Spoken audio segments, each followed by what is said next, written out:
Good afternoon, everyone.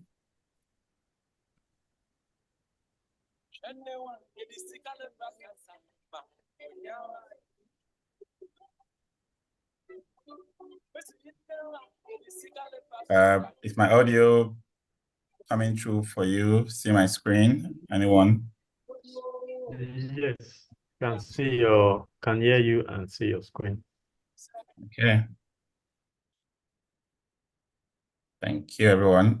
So it's my pleasure to be coming to you again today to take you on this 1 hour of learning and knowledge sharing. My name is Paul Erubami, and I'm here with you every Thursday, except, of course, when I'm traveling, like last week, when we had to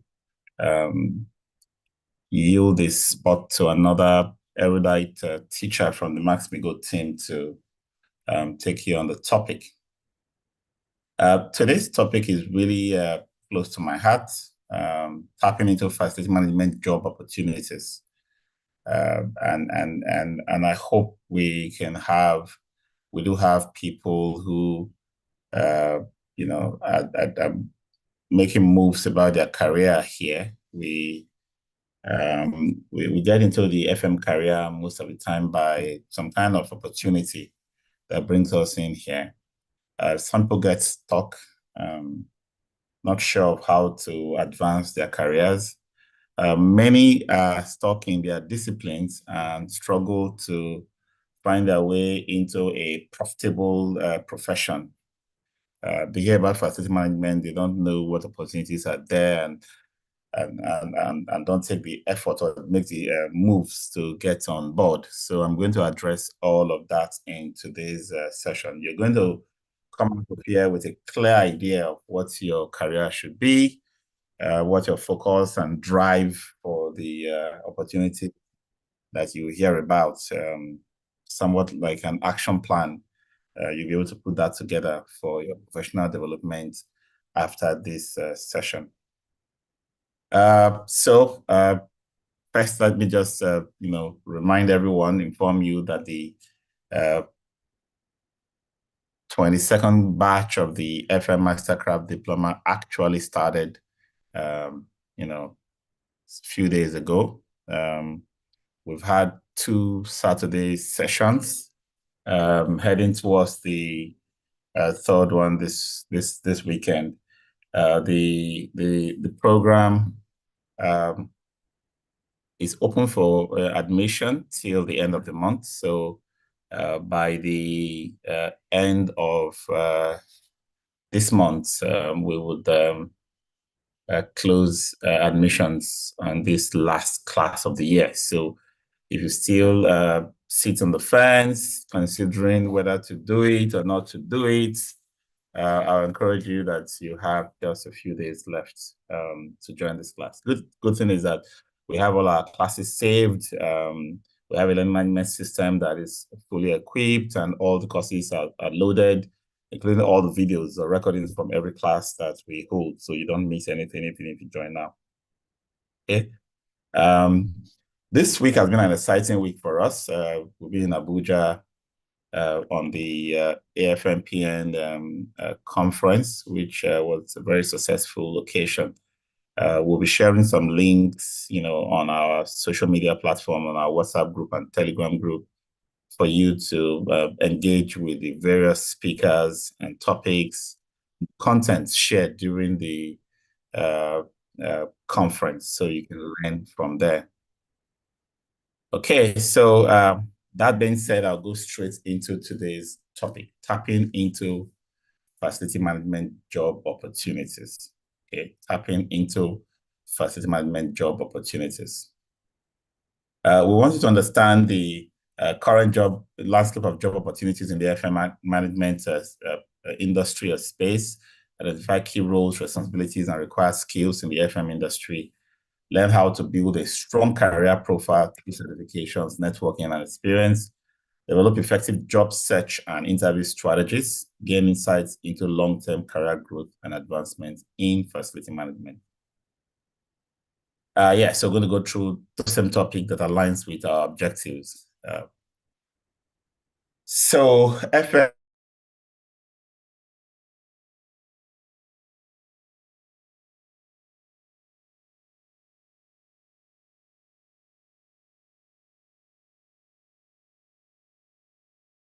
to provide the kind of necessary services to sustain lives and livelihood is getting more complex in itself.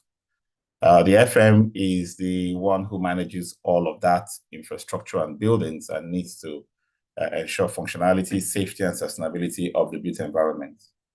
And so uh, there's a lot of growth, a lot of opportunities coming up. It's a given now.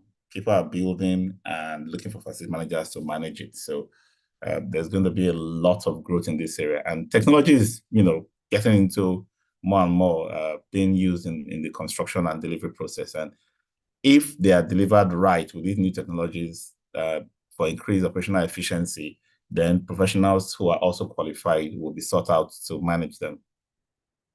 And there's a lot of pressure, economic pressure on companies all over the world, right? You have to optimize the use of resources, return on assets, and all the other financial ratios, especially profitability or bottom line, financial bottom line for the organization.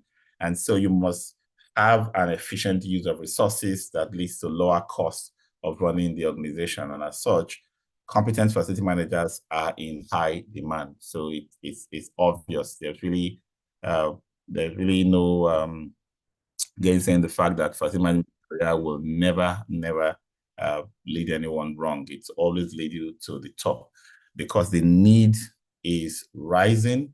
The requirements for FMs are increasing. And so there's a growth that will continue to create vacancies. And those vacancies is leading to FMs, being able to show value and demand, salaries and wages that are substantially higher than contemporaries in various disciplines. Let me just really, differentiate between a discipline and a profession. I think that's something that we need to pay attention to. When you go study in the university or any vocation, you study and acquire a discipline. So you become a doctor, a lawyer, an engineer, an architect. That's your identity, right? But when you're done with that, you now try to give service, you now try to give value, to a target audience, a customer base, a subset of the society where you work. You want to provide value. It is the process of applying your discipline that a profession is born, right? So you can read accounting, that's your discipline, and you come in and start becoming a taxation professional, right? You could read medicine, and then you come in and become a medical officer, or a surgeon, or whatever profession that you pick up in that industry. Same thing with facility management. Now, facility management is a different ball game because you can have disciplines from many possible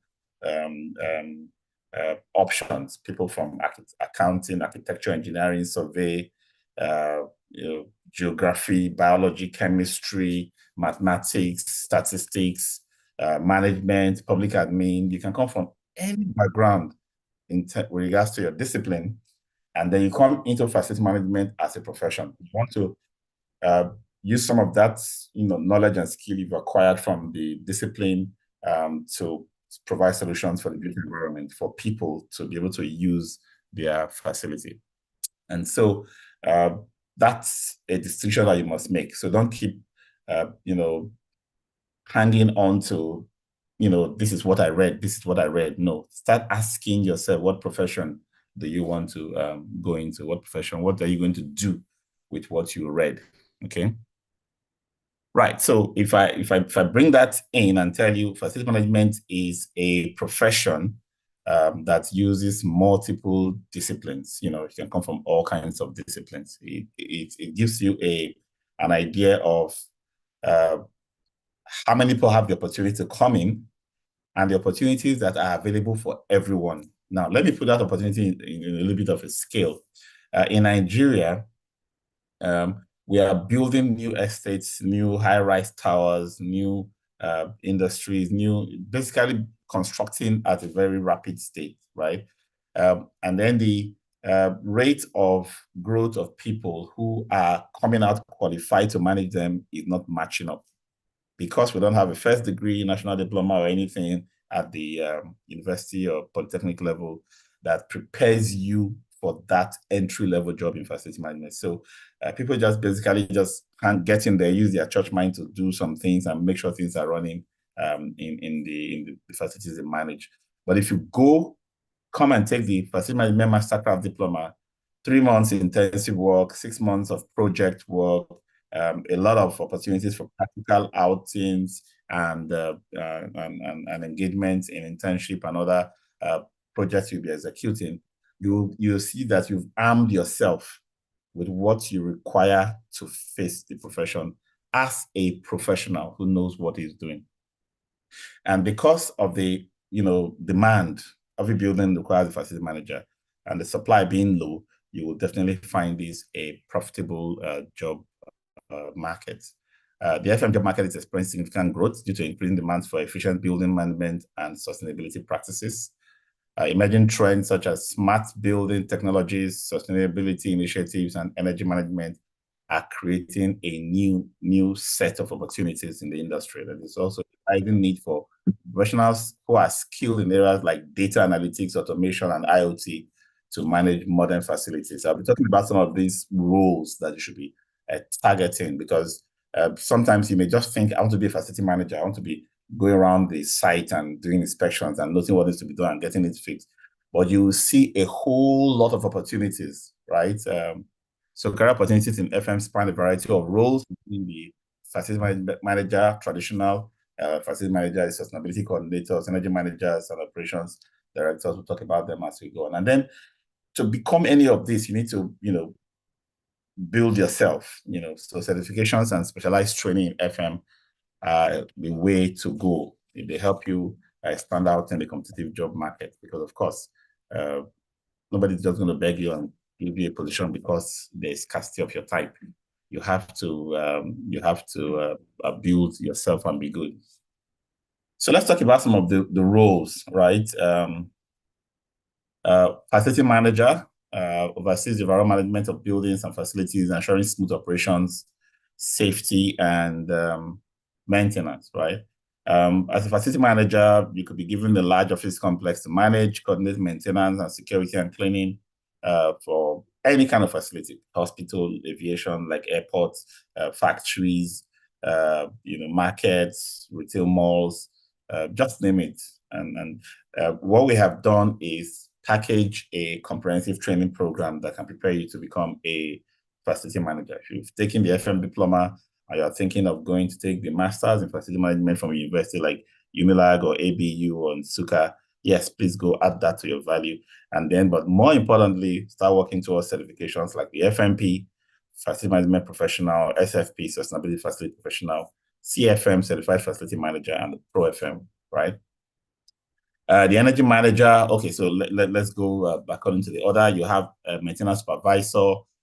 So this is someone who is hands-on, come from one of the skills like electrical, plumbing, water treatment, generator, and then became a facility manager. So you have risen above the specific skill that you came in. You've cross-trained across. You've now become a facility manager, and you can now manage all the other maintenance team members as a maintenance supervisor.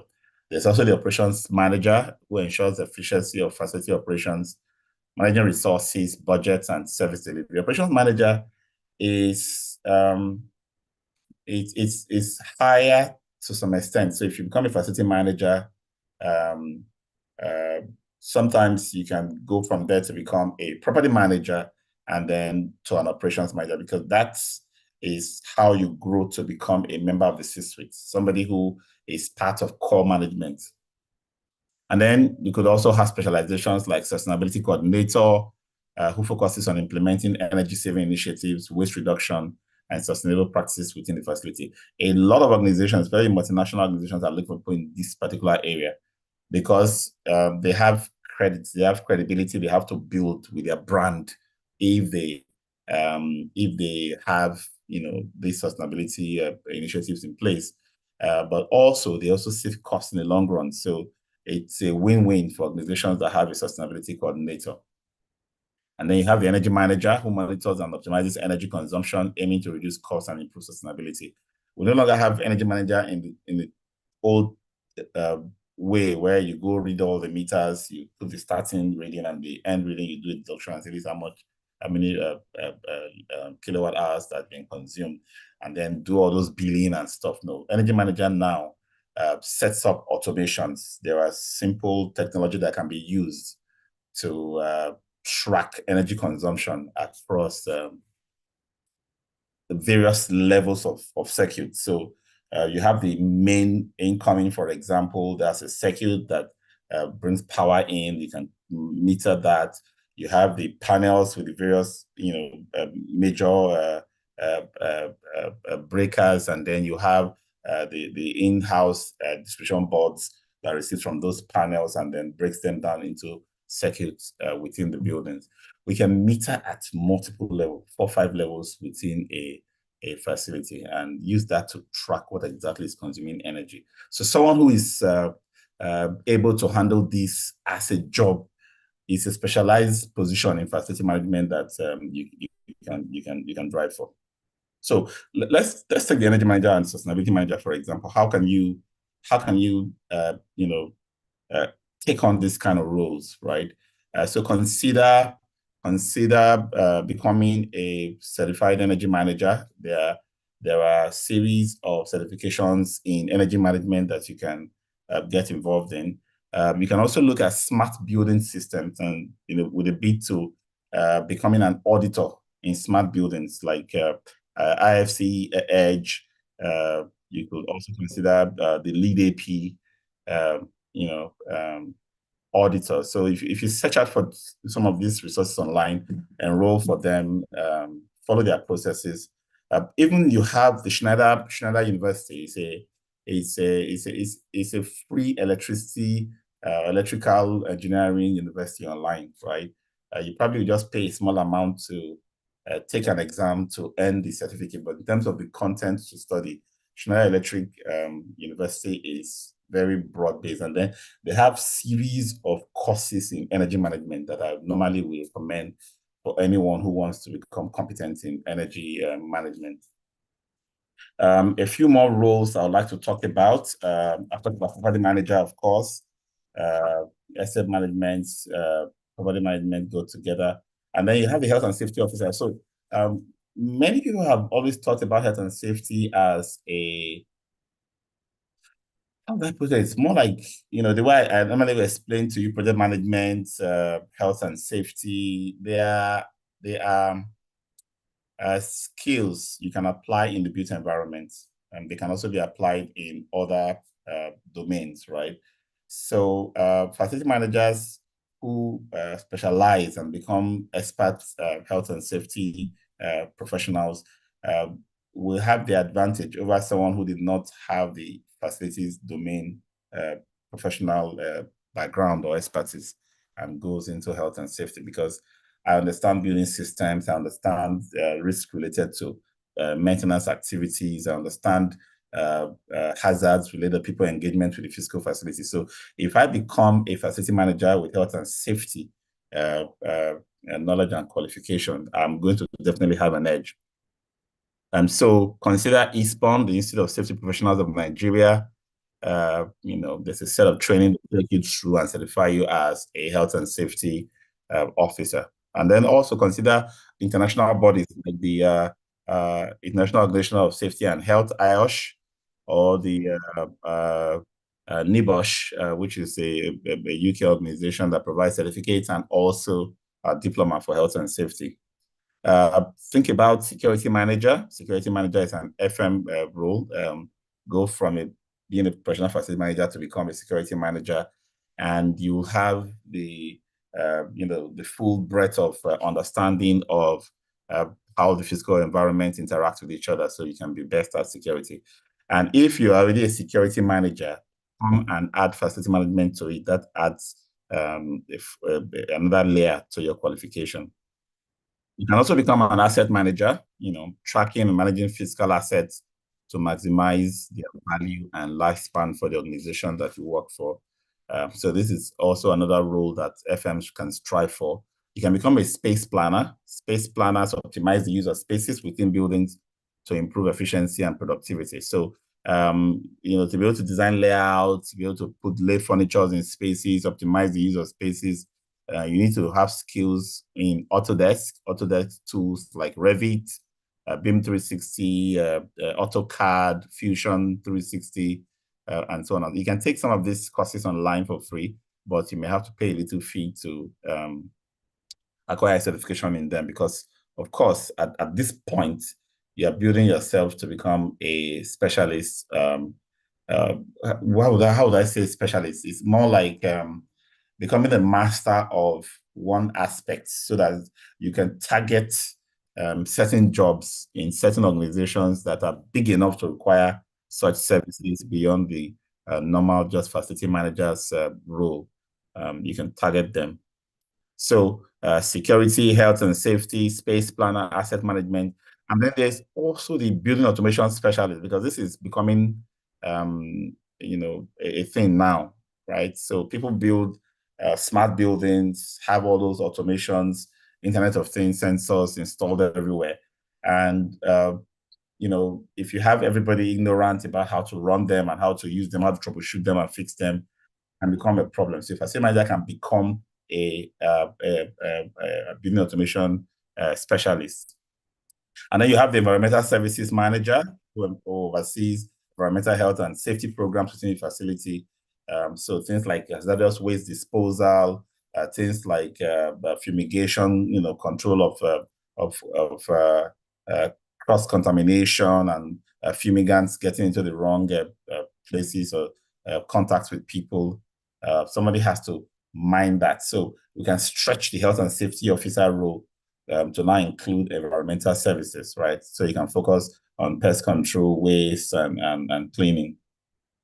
And then you have the project management. Facility managers who are also project manager gets hired faster than facility managers who don't have project management skills. So if you have a PMP certification, you have a Prince2 certification, or any other project management skill, like you just learn how to use a tool like Trello, through like Microsoft Project, through like even Excel to develop task lists and track projects. You definitely be able to add that to your FM portfolio and expand your reach in terms of the jobs you can attract. Okay, and then there's also the compliance officer, ensure the facility adheres to all relevant laws and regulations. This is very important position available in facility management.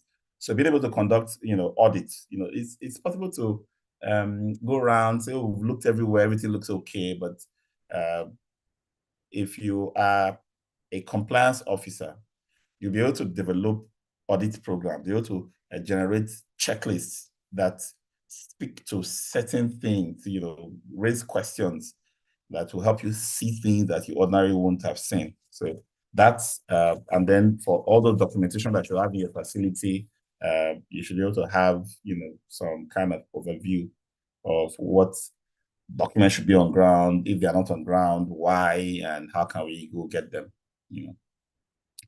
And then the era of IT being independent facility management is gradually, fast running out. The IT facility manager's role is now, you're going to see more and more of facility managers, who manage the IT infrastructure. Already now, when you have a server, when you have cabling for LAN and access points, that's all the activities outside the server room is already a facility manager's responsibility, right? So just the software and hardware that manages the organization's virtual and physical machines and all of those servers that you have core IT professionals for. So FM, prepare yourself to, with networking skills, with cloud skills, learn virtual machines, learn artificial intelligence or augmented realities, IoT, information technology, gain skills in this. And why I'm advocating this really is we are moving into an era where every professional will have to be his own IT specialist, right?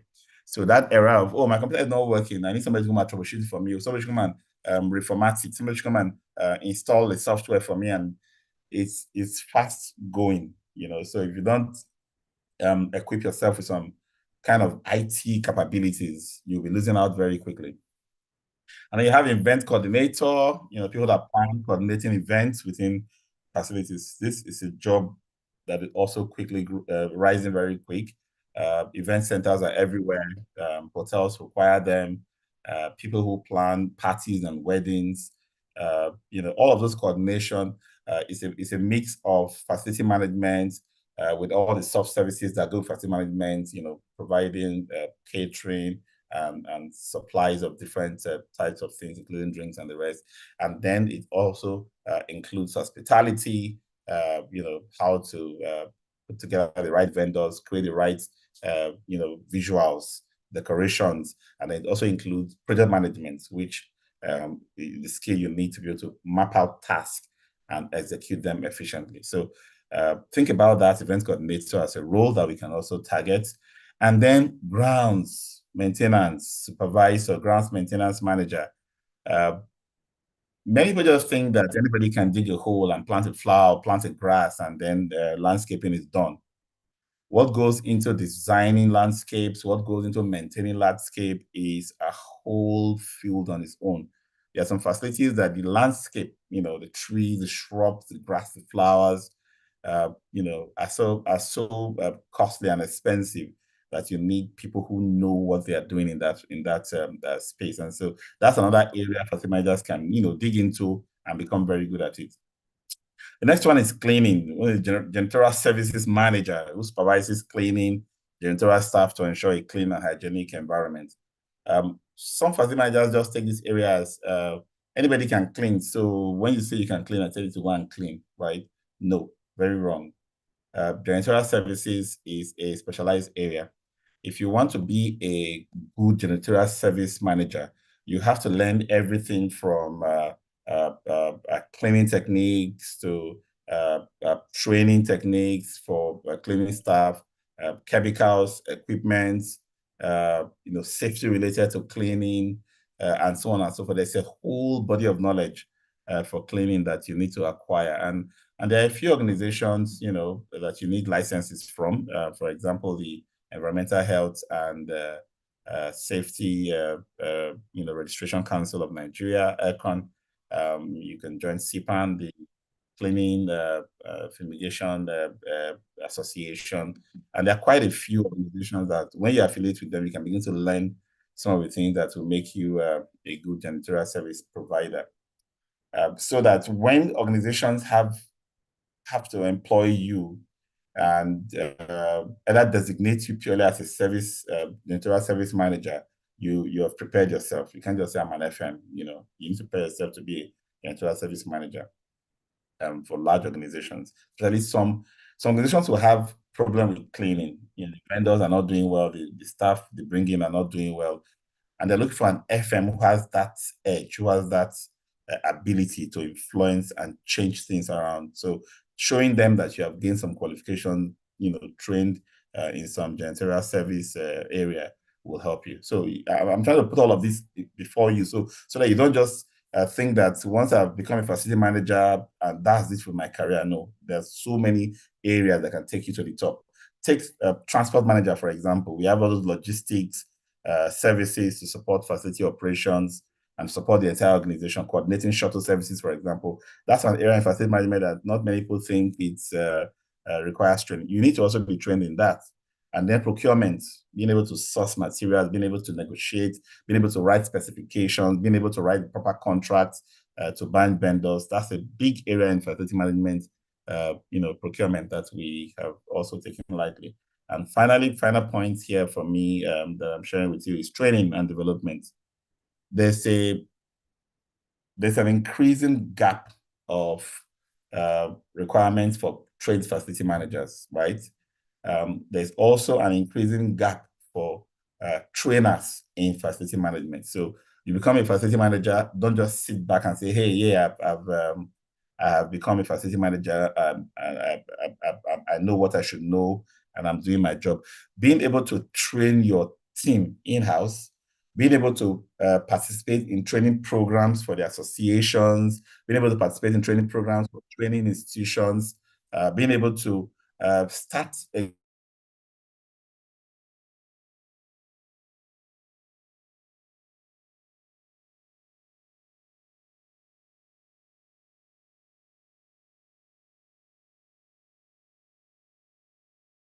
that's another area where you can think about expanding your FM career. Okay. All right. So I've just give you some examples, some ideas, places where you can go find training to learn. If you engage with us in our Max-Migold uh, WhatsApp platform, express your interest in any of these areas, and ask specific questions, we might be able to guide you, to specific resources for becoming, growing and expanding your career in any of these areas that we have talked about. So let's talk about key FM roles and responsibilities, skills and qualifications required for the various FM roles. You'll agree with me that FM is a people kind of job. It's not uh, just a technical job, right? So, but then you need some level of technical skills. You must know the building systems. If somebody says, what's an electrical system, for example, you should be able to tell what are the various components of that system, from the generating sets, the armored cables, the panels and breakers, the protection, the fuses, and the and circuit breakers, all the way to the loads that the electrical system has, the TVs, the air conditioners, and the rest that consumes power, and so on and so forth. Technical skills does not turn you into a technician or an engineer. It's supposed to expose you to how the things you use, the assets you manage, how they work, what components are in them, what can go wrong, what how to scope work, how to supervise the job, health and safety considerations regarding the systems that we manage in our buildings. So technical skills, very key for facility management. You cannot say, oh, I came from a admin background and I don't want to start stressing myself over what's going on inside the generator, what's going on inside the air conditioners, because you're supposed to be providing leadership to technicians who are handling the various repair and maintenance work in these systems. And you cannot be ignorant. If somebody gives you a quotation that's talking about a compressor inside the generator, for example, would you say, oh, yes, yes, how much is it, right? You may sound very, very unskilled or very ignorant just because you couldn't just read through a list of common parts of generators. When generator is supplied for you, there's a manual. You need to take time to read it just to, get a sense of what are the common parts, what are the spare parts, things that wear and tear, what are the various routines we can use to service it and maintain it. I mean, this is something you can do in 2-3 days and put some notes down in your jotter or your notes, capture relevant ideas from it. In addition to talking with technicians, if you engage with them and befriend them, you get a lot of information on the technical aspect of your jobs, right? And then, through that process, you can start writing, uh, standard operating procedures or step-by-step ways of doing most of the things the technicians do. So I'm not taking their job from them, but I need to understand it. So I need to sit down with them to draw step by step, the process for delivering a certain technical service. After all, I'm the one going to pay for it. So I need to understand what they're doing. It's not as if I can correct them immediately until I learn more, but at least I must learn and document what they are doing so that I can take what they are doing and use that as a way of checking them to be sure they are doing it until I start learning better. So technical skills are very important for us in executing our roles as facility managers. Now, leadership skills, the ability to lead teams, manage projects, and influence decision-making processes is very, very important to facility managers. In fact, it is one of the most important things you can learn because we don't do anything of our own. We use people, basically. Somewhere is dirty, people have to clean it, you scope the work, get people to clean it. There's no electricity, there's no power, there's no water. Providing all of this requires, working with people. So you must have the ability to be able to convey your understanding of the customer requirements to the service provider or artisan or technician. That process of sharing the vision with another person and inspiring that person to run with that vision to the point of execution to make sure that the result is as expected by you and the customer that gave you the requirement of the job to perform in the first place. FM will have communication skills, proficiency in interacting with stakeholders, staff, contractors, so you can ensure clear and effective communication. Communication only happens when a thought or idea in your mind is expressed in a way that the intended party receives it, understands it, and acts on it. That's the full spectrum of communication. That I've said something, that I've published something, that I've put it on the group does not mean I have communicated until it gets through to the person who is supposed to act on it, and that person confirms and acts on it. Communication has not happened. So that's a very huge skill that FMs need. And to think about all the stakeholders you manage, right? Contractors, staff that you work with, stakeholders from the agencies that regulate the built environment, community, relations, management at different levels. There's so many stakeholders related to our work that we cannot just have a one way of communicating with everybody. There has to be this understanding each stakeholder, understanding the information they will be needing, the time they will be needing it, so you can create a plan for how you deliver it. Understanding the kind of objections when you are delivering information to stakeholders, the objections that can make them to not approve, not accept, reject whatever we are saying. Being able to create some kind of defense mechanism, that you're going to use to add value to what you are offering to stakeholders to always get approved. Because if you are not getting approved for most of the things you're doing, you are failing in leadership, you're failing in communication at the same time.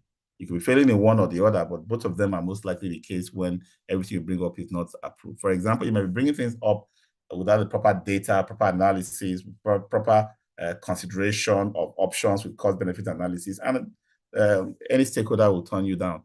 And when they do turn you down, you probably will feel that there are other reasons. No, go back to your leadership and communication skills and see if you'll be able to hone them properly. Then there's problem-solving skills, critical thinking to address maintenance issues, operational challenges, and tenant concerns. Facility managers, we are basically born and dropped into problems. We rise with problems. We rise with problems on a daily basis, right? And they can come from all kinds of directions. So as facility manager, being able to think quick, do quick analysis, figure out some things and start using critical thinking skills to solve problem will be very helpful, because sometimes something can be a problem now and you just go with the obvious solution or resolution, only to create a more complex, more difficult long-term problem after that. So critical thinking and analytical assessment of situations will get you to look at all sides, look at the implication, the impact on more than just what meets the eye. All right, so in terms of qualifications, I've talked mostly through them. The facility management diploma is your best bet to start and kickstart your career. When you start going for the facility management professional, certified facility manager, leadership in energy and environmental design, for example, the lead auditor professional, Green Edge, there are so many qualifications in FM these days, but pick them one after the other as you earn. And like I said during the conference in my session yesterday, know the difference between seed and harvest, right? So in your first 10 years of your career, if you build yourself with every penny you can save, the next 10 years is going to put you at a 4 times, 6 times multiples of your peers who treated their first 10 years of their careers as harvest and started buying cars and lands and the rest instead of building themselves, acquiring some of the skills and certifications I've talked about in an outline here, and then moving up with your career. Because if somebody is earning 500,000, another person is earning 1 million, that's per month. At the end of the year, this one has earned 6 million, this one has earned 12 million. That's exactly what it is, right? Now, in the earlier stages, they probably were earning to 200, the same to 200, right? One moved from 200 in 10 years to 500. One moved from 200 in 10 years to 1 million per month. In the next 10 years of 1 million per month, one person is earning 120 million, the other person is earning 60 million. That is when you can say I am in harvest time, because the difference between me and you for the next 10 years, is, going to buy me a house, for example. Whereas you probably bought a land when you were still at 200K per month and you still have not built it for the next 20 years. So, of course, we have different ways of looking at investment. Somebody will say, oh, after all, the land value will increase and development will come and meet it and blah, blah, blah. Again, that's a gamble, because what you don't build into your mind can make you to even, freeze your cash flow. In case you lose your job, for example, you won't be able to even get the means to continue with that lifestyle you have built with the little penny you put into the other kind of investment that you shouldn't have done so early. All right, BDFM career profile, technical and soft skills. As technical experts have talked about this, be able to run designs. At least start by being able to understand design, be able to understand drawings, focus on energy and sustainability practices for your organization. We talked about leadership, communication, and problem solving as ways to show skills, knowledge, and abilities in the organizations that you serve. And as you grow in your career, you'll be faced with options. Yeah. I've had situations where somebody who's trying to take a training is also thinking of how to survive during the training, and that can be a challenge. That can be a challenge because you want to survive, you might end up sacrificing the training opportunity because you want to live from day to day. Sometimes another set of options that can come your way is, should I accept an internship that doesn't pay? Or should I sit at home and keep praying and working hard to get a job? That can become a kind of a twisted thing, because sit at home, not do an internship that doesn't pay, saves your energy, but also makes you, inexperienced. Because when the chips are done and you go for an interview, somebody wants to hear what value you've added to any other organization in the past, through an internship or through any kind of jobs you've done. So you don't have that under your belt. What have you been staying at home doing? Okay, so accept internship positions if you are still young and still able to, strive to have a foothold in a career. It's always very helpful to take internship positions, because you get an opportunity. That's the most important. You get an opportunity to show your value. And when you're in an internship position, don't act like they're not paying me, so why should I even exert myself? You're wasting that time. Exert yourself as if you are being paid 2 million naira a month for a free job. 6 months, come out with things that you have done for the organization that the organization appreciates, have commended you, and giving you commendations and letters of credence and all kinds of praises for. If that organization does not have the means to retain you, for example, that dossier you have created goes with you to the next opportunity that you have.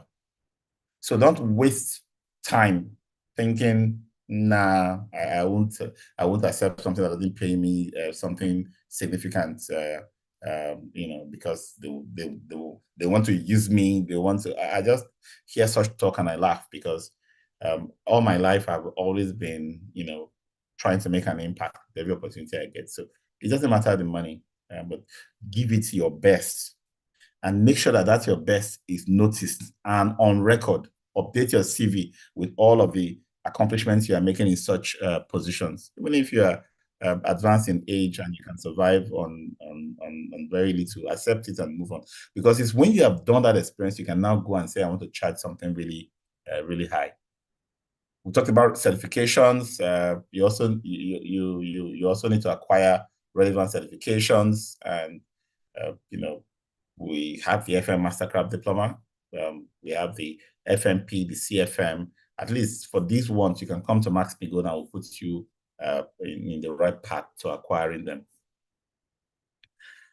Professional associations, very key to your growth. You meet people that can mentor you, but don't just sit back and think somebody will come and fetch you from your house and start mentoring you, because that's something that some young people in the profession, we don't have mentors, we don't have this or that. If you start volunteering in committee, coming to events, attend meetings, ask questions, contribute. We have an event coming up. You share the content in your social media and get more people to register. Become an ambassador who drums up, the activities of the association or your alumni. This makes you noticed.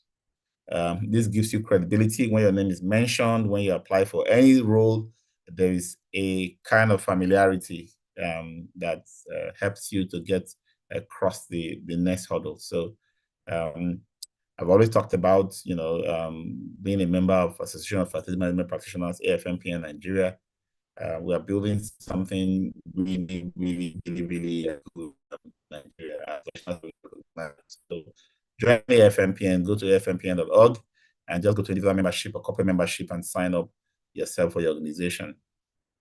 Volunteer for projects, take on special projects or cross-functional roles to showcase versatility and problem-solving skills. Wherever you're working, don't shy away from opportunities to go the extra mile, to contribute, to do things in even areas that you didn't even think, people didn't think you have skills in, but because you have the skills in them, you can volunteer to assist in those areas.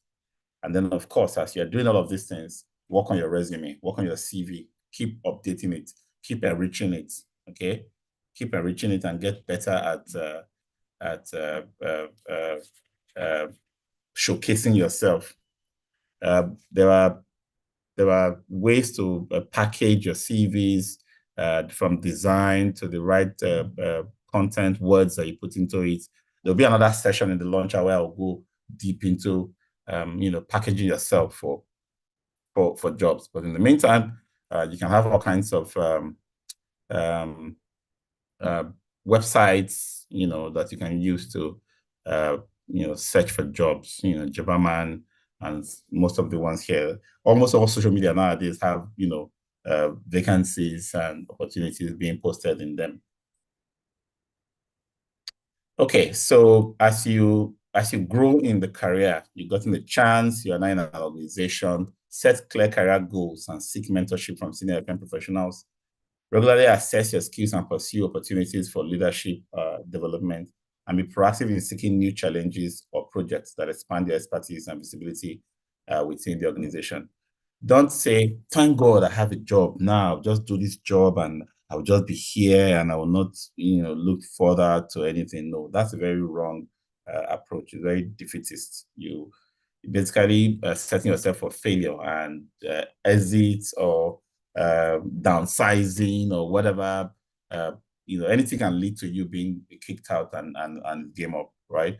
So from the day you resume in one role, map your next 5 years, your next 10 years. What roles would you like to have? What skills will help you get it? How will you acquire those skills? Create a personal development plan. What kind of activities will you participate in? What people will you interact with, to get the best, you get an edge. What kind of relationship will you keep through the process? What kind of value will you give to the company and the organization you're working for, so you'll be recognized as one of the people that must be taken seriously when those opportunities ahead of you that you are targeting become open or vacant? Because if you don't already start operating as if you are already in the next position, you most likely wouldn't get there. Because if you still keep thinking of yourself as a copper, for example, right? Your NYC will end and you don't have a job. But if you enter a job as an NYC and you don't see yourself as a copper, you work like you are one of the employees in that organization, most likely they will tell you to stay back after your NYC. And then if you have an organization where you have temporary people or casual people compared to full staff, and then you also carry yourself like a casual person or temporary person. So you don't do as much as the full staff does. You don't think strategically. You don't add value like them. When your tenure expired, they say tenure has expired, you can go. Whereas another person in your group or your cohort in that same temporary or casual will be given letter to transition to full-time employment as an in-house before the tenure expires. So every time somebody chooses another person and you are not choosing, ask yourself what you could have done better. It's always important to ask yourself that question. Because if you never learned from it, that experience is wasted. And one of the points I made clearly, again in our conference yesterday is you must learn from experiences. Incidents that happen around you, whether success or failure, you must go through a root cause analysis, analyze it to ask why at multiple levels. That's the only way you can now ingrain the lessons learned, so that when you say, do you have experience? It's not a matter of years or months experience. It's about experiences you have learned from, the incidents or actions or activities that you saw and you were able to learn from them. That's what matters. Okay. So that's our lesson for this afternoon. In conclusion, success in facility management requires a balance of technical expertise, certification, and soft skills. Continuous learning and upskilling are key to your staying competitive in the evolving FM industry. Leveraging professional networks and certifications open doors to new opportunities and career advancement. And a proactive approach to networking and career development ensures long-term growth in the field. So that's it for this afternoon. I still have a few minutes to entertain a question or two. So I'm going to just enable the audience to be able to unmute to ask questions. Hold on. You can raise your hand though. Nothing stops you from being able to raise your hand if you have a question. But I'm just going to click on the unmute button to enable you to unmute when I recognize you. Okay.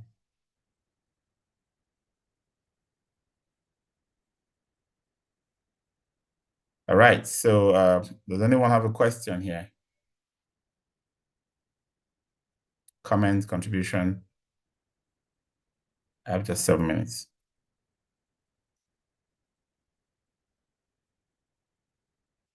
Okay.